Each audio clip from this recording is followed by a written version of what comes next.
What's up guys, Readiness Rations here with you again, and today we're taking a look at a very scarce and unique international military ration. These three packages make up the Singaporean Armed Forces 24-hour combat ration. It's essentially Singapore's version of an MRE. These meals ready to eat contain very interesting food items, and they're quite expensive. So I am stoked to check this one out today. Before we dig in, don't forget to give this video a thumbs up if you like seeing this military ration review content here on YouTube. Subscribe to the channel so you don't miss any of my future videos. And let me know down in the comments what ration you would like to see me review next. Now let's see what a Singaporean field ration is all about. I find it a little odd that the Singapore Armed Forces have decided to issue 3 separate packages for their ration, as opposed to one complete larger package like most other countries. This is a field rations, 1 man, 24 hours. The main pack here literally just contains the main entrees. This is menu number 5, non-spicy, and it is halal. The other 2 packages are accessory packs, accessory pack 1, and field rations, 1 man, 24 hour, accessory pack 2, menu D, non-veggie, halal. Since these are see-through, we can tell there are some very cool looking items in there. This seems like a fair amount of food for a 24-hour period, but I'm a bit curious about how much food there is weight-wise.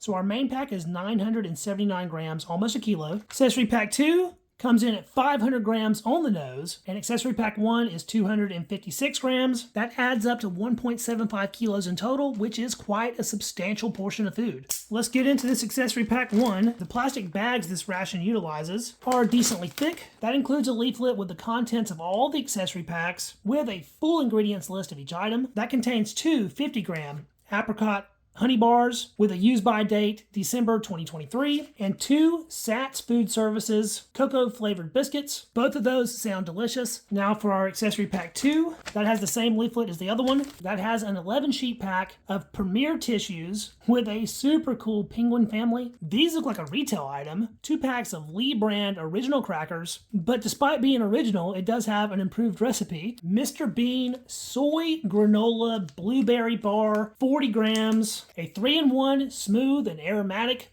instant coffee, Victory brand cream coffee candies, 2 packages of Pocari Sweat. These are an isotonic electrolyte beverage mix, but I find that name pretty amusing. A Nourishing Energy Milo by Nestle. That is a 3-in-1. I've never been lucky enough to try Milo before, but my wife absolutely raves about this stuff. And the last item in accessory pack 2 is a juice box, sour sop juice drink, 8.5 ounces or 250 milliliters. For a juice box, this thing is actually pretty big, and sour sop is a flavor I have never encountered before here in the US. The pack for the mains include a leaflet with a list of all the main entrees offered in Singapore rations with full ingredients lists. That also has an instruction section. Each pack contains a day's meal, breakfast, lunch, dinner, and night snack. It provides approximately 3,350 kcals. All food components should be consumed within the day to give you the energy and nutrients required for the day's activities. It looks like they intend for the majority of the components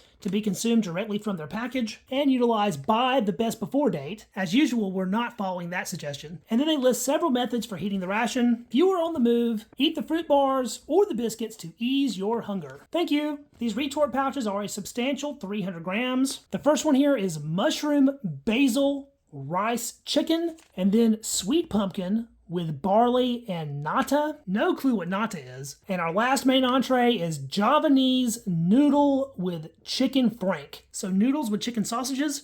Sounds pretty interesting to me. Since this is a 24-hour military ration, this will be all the food I consume for the full day, breakfast, lunch, and dinner, and I am very ready for breakfast. Our morning meal is looking a little light. I struggled a little bit deciding what items to have with what meal. It seems that most of the individual items in this ration are designed to sort of be consumed on their own, on the move, as opposed to being more of a sit-down meal experience. We definitely have to start things with our 3-in-1 coffee. Country of origin on this is Malaysia. Oh man, that smells great. The powder has sort of a salt and pepper kind of look. There is a decent amount of it. That was so much powder I went for a full 8-ounce glass. Hopefully that wasn't a mistake. It's dissolving very quickly. It's a little too hot to drink just now though. We'll also mix up a pack of our Pocari Sweat. It looks like this was developed by a pharmaceutical company in Japan, but manufactured in Indonesia. Generic white powder. Sort of a citrusy aroma. Not very much of it. I didn't see anything that said how much water you're supposed to add to that, but I figure probably like 200, 250 mils. So I'll try it with about that much. Now that the water's hit this, it smells a lot more fruity. It smells potently of grapefruit, and it actually turned out to be pretty clear. That is a good looking cup with a nice frothy head. It smells fantastic. Cheers.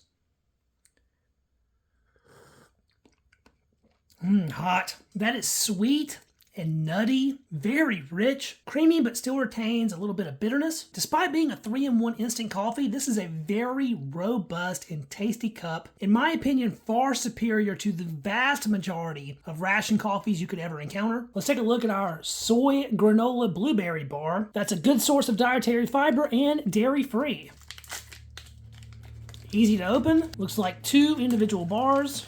Those are very dry and crunchy. Looks like it has oats, puffed rice, what look like sunflower seeds, and there's a little speck of our blueberry. Smells more of blueberry than it looks. Break that open. Nice crisp snap to that soy blueberry granola bar.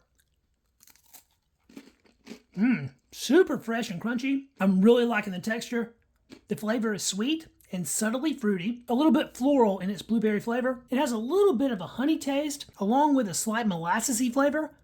I wasn't quite sure what to do with these original crackers since we don't have any kind of spreads or anything to eat with them. So I guess we'll just have a couple with each meal. All kinds of broken up already. Those look very light and flaky.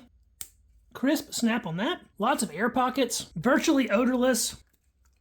Soft and easy eating. They're crunchy but not hard. Very lightly salted, similar to a saltine cracker, but distinctly different at the same time. They have an undertone of some kind of chemical. These seem very fresh, but they have an almost bleach-like aftertaste. All in all, though, that is an enjoyable cracker. We'll wash that down with some of our Pocari Sweat. I've really been looking forward to this. The grapefruit assaults your nose as you're drinking. I think that was the appropriate amount of water that I used to reconstitute that. It's not nearly as sweet as I thought it would be, but it has a very pleasant grapefruit flavor. Drinking this, you have no doubt that that is an electrolyte beverage. It is super salty. Me and my wife very recently did a review of a Spanish ration. I'll link that video up here for you if you want to see that. The Spanish rations include a beverage mix that is very similar to this. However, as far as flavor goes, this Pocari Sweat demolishes the Spanish one. One last little sip there. Good stuff. We have one more sort of on-the-move food item here. Apricot honey bar. Do you say apricot? Is it apricot or apricot? That looks like a very thick Fig Newton. I was not expecting that. Sort of a bready, cookie-like outside and a center of dried fruit, just like a Fig Newton. That's what it smells like too. Look at that inside. Fig Newton on steroids. Let's give that a taste. Man, that's good. That line of dried fruit is actually thick enough to where it takes some biting to get through. This is a delicious mix of sweet, dried fruit flavor and sort of a whole grain, cookie-like biscuit. The apricot flavor comes through with a little bit of tartness. That's really hard to beat. I was going to end breakfast there, but I think I would be doing myself a disservice if I did not try some of these cocoa-flavored biscuits with our coffee. This is going to be cutting into one of the meals that we were going to enjoy later in the day. But if I have the opportunity to mix chocolate and coffee, I'm going to take it. These are a pretty decent-sized biscuit, sort of textured on the back, holes all through. If you've ever had a chocolate Teddy Graham, that's the aroma this gives off. I think this is basically a chocolate graham cracker. That broke very sharply. Good-looking cross-section. Let's give that a taste by itself first. Very light snap, subtle sweetness. The chocolate doesn't hit you until a little bit later. Mild, but good. I do think these two are going to be a fantastic pairing. Give this one a little dunk, let it absorb some of that coffee, and give that a taste. Oh, very soft. That's like a dessert. The biscuit soaks the coffee right up, and that rich, sweet coffee flavor mixes with the chocolatey biscuit in an outstanding way. I'm very glad I decided to try this together. And I guess that does it for breakfast. I'm so ready for this lunch. This will be my first taste of some uniquely Southeast Asian ration dishes. We will be doing the Javanese noodle with chicken frank. I've also carried over a couple items from breakfast just in case they're needed. So when I first read this item's title, Javanese noodle, I had no idea what Javanese was. So I did a quick Google search. Turns out that Javanese is from the island of Java, but they are an ethnic group that is dispersed all through Southeast Asia, Indonesia, Thailand, Singapore, Malaysia. So it'll be cool to try their food out. Look at those noodles. They're very thick, like a Chinese lo mein noodle. Oh, this is sliding right on out. Wow, that is something. Look at these little Frankfurter pieces. These noodles are so interesting. Just sort of a big clump with sort of a brown sauce. They seem super soft. They're sort of breaking with the spoon here. Those 100% resemble a lo mein type noodle. I was expecting rice noodles given the part of the world this is from, but these appear to be maybe a wheat-based noodle or egg-based noodle. There's not really anything else going on in this mix besides our sausages and our noodles. There are some very tiny strands of some kind of clear matter. Not quite sure what that is. Maybe it's sauce that's just really thickened, or who knows what. There is a singular piece of corn, and actually now that I've seen that one, I'm seeing another here. So there is corn all in the mix actually. It is just the same color as the noodle, so very hard to pick out on its own. These noodles are very soft and mushy, and our chicken frank pieces are quite small, maybe the diameter of a Vienna sausage. Cut into one of these guys. Pretty soft, very homogeneous mystery meat interior. Guess we'll get a bite of our noodles here and one of our franks. It's not a beautiful looking dish, but I'm very excited to try it out all the same. And I will mention that this has an aroma that I find very hard to place. Sort of sweet smelling, but doesn't really smell like anything else I've ever encountered. So, down the hatch. That is really odd. The texture is so ridiculously mushy. The noodles are slightly slimy, but then they just disappear. That last bite did have a sweet little corn kernel in it, which added some additional texture that this main really needs. Both the sausage and the noodle are super soft and mushy. And the flavor on this is very basic. It's a little sweet, a little bit salty, kind of soy sauce-like. Given where this is coming from, I expected maybe fish sauce or something of that nature, but this is very simple food, but not in a bad way. I do enjoy it. It'll fill your belly, that's for sure. I'm glad I saved one of these crackers because I think piling a little bit of this on a cracker is a nice way to maybe add some texture variation. Let's give that one a try. Pasta on a cracker has that carbs on carbs kind of thing, but the light, crispy, crunchy cracker complements the mushy noodle very well. I'm only about halfway through this portion, and I'm already feeling pretty full, so this is certainly doing its job. I am dying for a drink now, though, and this soursop juice drink is calling my name. I think it's really cool to have a completely prepared juice drink already in the ration. Saves me the hassle of mixing anything. Pop in that straw. Let's give it a sip here. Wow. Oh, that is crazy good. It is very sweet, fairly tart, and has an outstanding tropical fruit flavor, not like anything I've ever had before. And I've actually eaten soursop, the fruit itself, before. It was nothing like this. It looks like this drink is made by a Japanese company, but distributed from Malaysia. I wish I could run across some of these at the local Asian grocer because I would buy them by the case. Such a complex, tropical, fruity flavor, unlike anything I've ever had before, so it's very hard to compare it to something, maybe a little bit like melon, but to be honest, that is reaching a little bit. I think we'll finish up this lunch with a taste of some coffee cream candies. These are individually packaged. In total, they include 8. Looks a little bit like a Werther's Original.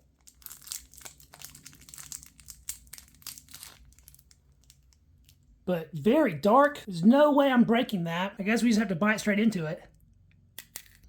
Sort of a medium density, crunchy sugar texture, but really strong and tasty coffee flavor. Once you get to working on it with your teeth, it's pretty chewy and does stick to your teeth a little bit. But if you're a fan of coffee, there is no way that you wouldn't like these. It's like eating a tiny, sweet, robust cup of coffee. Suppose I'll finish off the rest of my Javanese noodles here, and when I manage to work up an appetite again, we'll finish things up with dinner. I think this dinner is going to be really nice. I wasn't quite sure what to do with the sweet pumpkin with barley and nata. This was listed as a dessert, but is it supposed to be a hot dessert?